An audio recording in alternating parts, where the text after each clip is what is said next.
নমস্কার সবাইকে, আমি অর্পিতা। আমার চ্যানেল বাঙালি রান্নাঘরে তোমাদের সবাইকে স্বাগতম। আজ করছি কিন্তু দারুণ ইউনিক এক রান্না। ভিডিওটি কিন্তু শেষ পর্যন্ত দেখার অনুরোধ রইল। ভালো লাগলে কিন্তু চ্যানেলটি সাবস্ক্রাইব করে বেল নোটিফিকেশনটি অল করে রাখবে।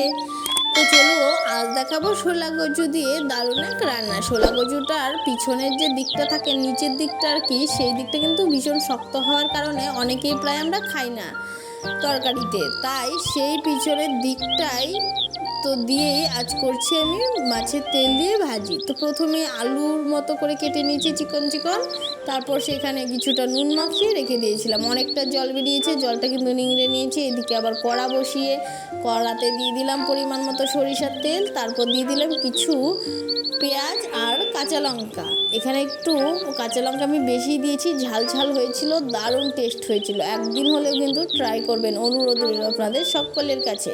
তারপর দেখুন পেঁয়াজটা কিছুক্ষণ হালকা ভেজে নিয়ে দিয়ে দিলাম মাছের তেলটা। সত্যি মাছের তেলটা দারুণ ছিল। অনেক মাছের তেল দেখবেন তেতো হয়, কিন্তু এটাকে বেশ ভালো ছিল খেতে।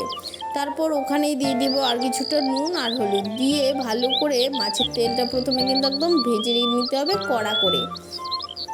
নাড়তে নাড়তে একদম একটা ভাজা ভাজা হয়ে যাবে, পেঁয়াজটাও ভাজা ভাজা হয়ে যাবে, মাছের তেলটা থেকে একদম তেল ছেড়ে মাছের তেলটাও কিন্তু গলে যাবে একদম। তখনই দিয়ে দিতে হবে সেখানে কচুটা। দেখুন কচুটার থেকে আমি জলটা বের করে নিয়েছিলাম বলে কচুটা একদম ঝরঝরে হয়ে গেছে। তারপর নুন হলুদ তো দিয়ে রেখেছিলাম, তাই আর দিইনি, সেই নুন হলুদেই হয়ে যাবে। তারপরে দেখুন কিছুক্ষণ সময় ধরে ভালো করে নেড়ে চেড়ে নেব। আর কিন্তু সামান্য আমি ঢাকাও দিয়েছিলাম।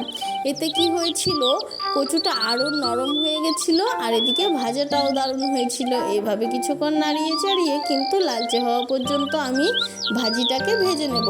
ভাজি কিন্তু একটু লালচে হলেই বেশ ভালো লাগে খেতে।